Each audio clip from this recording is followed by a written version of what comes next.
علیکم ورحمۃ اللہ تعالی وبرکاتہ۔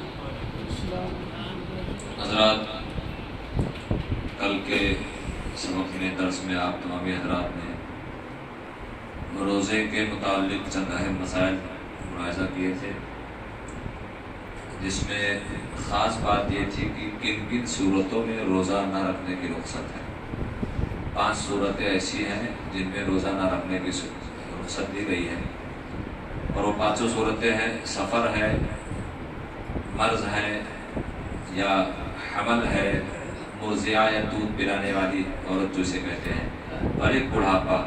ان 5 کے علاوہ کوئی ایسی صورت نہیں ہے کہ جس میں روزہ رکھنے کی چھوٹ دی گئی ہو۔ ایک بہت اہم مسئلہ ہے، رمضان المبارک میں ہمیشہ لوگ پوچھتے رہتے ہیں کہ کن چیزوں سے روزہ ٹوٹتا ہے اور کن سے نہیں ٹوٹتا۔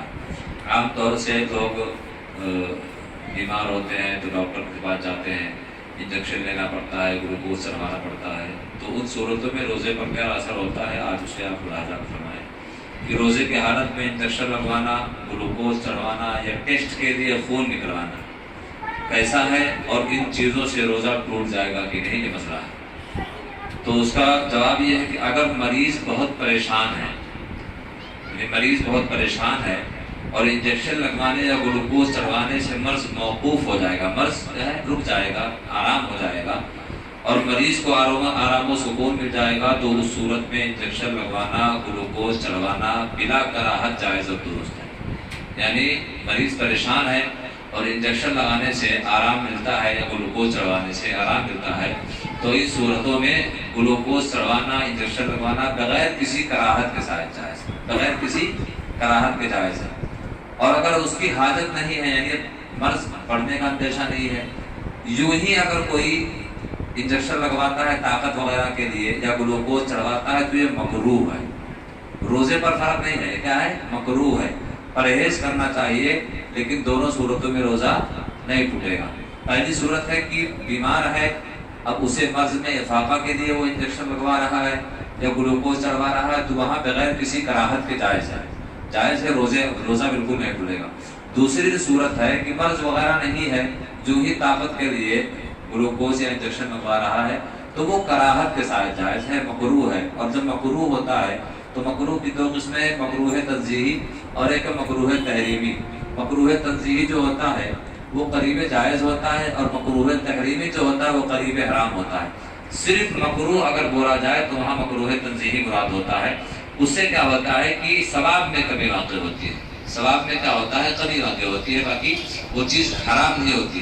مکروہ تحریمی جو ہوتی ہے وہ حرام کے قریب ہوتی ہے، وہاں پر وہ چیز حرام تک پہنچ جاتی ہے۔ لہٰذا اگر صرف مکروہ کہا جائے تو مکروہ تنزیہی مراد ہے، مطلب روزے کی حالت میں اگر کوئی یوں ہی بغیر کسی ضرورت کے طاقت کے لیے انجیکشن یا گلوکوز لگوا رہا ہے، تو اس صورت میں کراہت کے ساتھ جائز ہے، مکروہ ہوگا، روزے کے ثواب میں کمی واقع آئے گی، روزہ ٹوٹے گا نہیں۔ کیونکہ روزہ ٹوٹنے کے بارے میں شریعت کا جو قانون ہے، اصل قاعدہ کیا ہے، وہ قاعدہ آپ سنیں: جان بوجھ کر کھانے پینے اور جماع یعنی صحبت کے علاوہ ایسی دوا یا غذا سے روزہ ٹوٹ جائے گا جو پیٹ میں جائے، پیٹ میں یا دماغ میں کسی منفعت کے ذریعے داخل ہو۔ کھانا پینا جان بوجھ کر، جماع کرنا، یا کوئی ایسی دوا یا غذا سے روزہ ٹوٹے گا جو پیٹ میں جائے، ڈائریکٹ پیٹ میں جائے، یا دماغ کے ذریعے دماغ میں جائے اور دماغ میں کسی منفذ کے ذریعے پیٹ میں پہنچ جائے، تو ان صورتوں میں کیا ہوتا ہے؟ روزہ ٹوٹ جاتا ہے، یہ قاعدہ ہے۔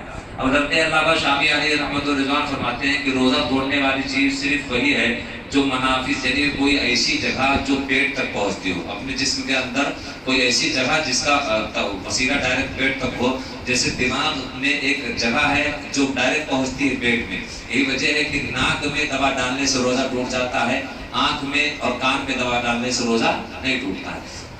ناک کا تعلق دماغ سے ہے، اور دماغ میں ایک ایسی جگہ ہے جس کا تعلق پیٹ سے ہے، وہاں کے ذریعے ہوتے ہوتے ناک میں اگر دوا ڈالی جائے تو پیٹ تک پہنچ جاتا ہے۔ یہی وجہ ہے کہ ناک میں دوا ڈالنے سے روزہ ٹوٹ جاتا ہے، اور آنکھ اور کان میں دوا ڈالنے سے روزہ نہیں ٹوٹتا ہے۔ وہی کہتے ہیں کہ روزہ توڑنے والی چیز صرف وہی ہے جو منافذ یعنی کسی جگہ کے ذریعے پیٹ میں داخل ہو جائے، یہی ہے۔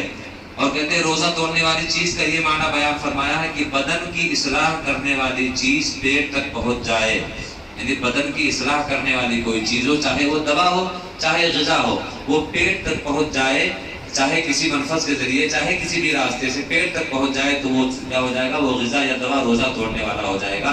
اور اگر پیٹ تک کوئی چیز نہیں پہنچتی ہے، چاہے انجیکشن ہو اور چاہے انجیکشن گوشت میں لگایا جائے اور چاہے نس میں لگایا جائے، دونوں صورتوں میں روزہ نہیں ٹوٹے گا۔ چونکہ گوشت میں جب انجیکشن لگایا جاتا ہے تو آپ سب جانتے ہیں کہ گوشت میں جب انجیکشن لگایا جاتا ہے تو ہمارے جسم میں بہت سارے روئے ہوتے ہیں اور ان سے پسینہ وغیرہ نکلتا ہے تو ان سے وہ نکل جاتا ہے۔ اور نس میں جب انجیکشن لگایا جاتا ہے تو پڑھنے والے بچے اور جانکار لوگ جانتے ہیں نسوں کا سارا خون وہ خون کے ذریعے ڈائریکٹ جاتا ہے دل تک اور دل سے پمپنگ ہو کر پھر دوبارہ نسوں میں چلا جاتا ہے، پیٹ میں نہیں جاتا ہے۔ نس میں بھی اگر کوئی چیز ڈالی جائے تو پیٹ میں نہیں جاتی ہے بلکہ وہ چیز رگوں میں ہی رہ جاتی ہے۔ اسی وجہ سے چاہے انجیکشن گوشت میں لگایا جائے یا انجیکشن نس میں لگایا جائے، گلوکوز چاہے نس میں لگایا جائے چاہے جہاں لگایا جائے، اس سے روزہ نہیں ٹوٹے گا۔ اب کچھ چیزیں میں آپ کو بتا دیتا ہوں جن سے روزہ ٹوٹتا ہے عام طور سے اور جن سے روزہ نہیں ٹوٹتا ہے عام طور سے۔ دیکھیے نمبر 1 ہے آنکھ میں دوا ڈالنا، اس سے روزہ نہیں ٹوٹتا ہے۔ سرما لگانا، اس سے بھی روزہ نہیں ٹوٹتا ہے۔ کان میں دوا ڈالنا، اس سے بھی روزہ نہیں ٹوٹے گا۔ شرط یہ ہے کہ کان کا پردہ ٹھیک ہو، اگر کان کا پردہ ٹھیک نہیں ہے، پردہ آپ کا پھٹا ہوا ہے تو اس ہاتھ میں روزہ ٹوٹ جائے گا۔ لپسٹک وغیرہ لگانا، اس سے بھی روزہ نہیں ٹوٹتا ہے، بس شرط یہ ہے کہ لپسٹک کے اجزاء منہ کے ذریعے حلق تک نہ پہنچے۔ لالی وغیرہ جو لگاتے ہیں تو اس میں کیا ہے، منہ کے ذریعے حلق تک کوئی اس کے اجزاء نہ پہنچے۔ ڈراپ لگانا ہو گیا، انسولین لگانا، اس سے بھی روزہ نہیں ٹوٹتا ہے کیونکہ نس کا مسئلہ ہے، پیٹ تک کوئی چیز پہنچتی نہیں ہے۔ بال کاٹنا یا ناخن ترشوانا، بہت سارے لوگ پوچھتے ہیں کہ روزہ ہو بال کٹوا سکتے ہیں کیا؟ تو بال کٹوانے سے، ناخن ترشوانے سے، سر میں تیل لگانے سے، ان سب چیزوں سے روزہ نہیں ٹوٹتا ہے۔ احتلام ہو جانا، سو رہے آدمی احتلام ہو جائے، نائٹ فال ہو جائے تو اس سے بھی روزہ نہیں ٹوٹتا ہے۔ نہانے سے بھی روزہ نہیں ٹوٹتا ہے۔ مسواک کرنے سے روزہ نہیں ٹوٹتا ہے۔ ناخن سے خون، ناک سے اگر خون بہا گیا تو اس سے بھی روزہ نہیں ٹوٹتا ہے، مگر اس کے ساتھ شرط یہ ہے کہ منہ کے ذریعے خون حلق میں نہ جائے۔ ناک کا کیونکہ ایک حصہ وہ حلق سے ملا ہوتا ہے نا، تو اگر وہ خون منہ کے ذریعے حلق تک چلا گیا تو روزہ ٹوٹ جائے گا، لیکن صرف ناک سے خون بہا ہے اور باہر آ گیا ہے تو اس سے روزہ نہیں ٹوٹے گا۔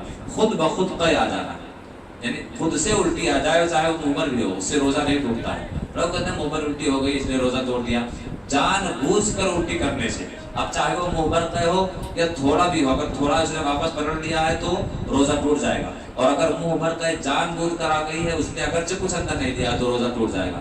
لیکن اگر خود سے الٹی آ جائے، بغیر کسی اچانک آ جائے الٹی آ جائے تو اس سے روزہ نہیں ٹوٹتا ہے۔ یہ چیزیں ہیں انشاءاللہ، اور کچھ چیزیں ہیں، خون دینا ہو گیا، خون کا ٹیسٹ کروانا ہو گیا، پرفیوم لگانا، ان سب چیزوں سے روزہ نہیں ٹوٹتا ہے۔ اب کل انشاءاللہ تعالی جن چیزوں سے روزہ ٹوٹتا ہے اس کی تفصیل بیان کی جائے گی۔ السلام علیکم ورحمۃ اللہ۔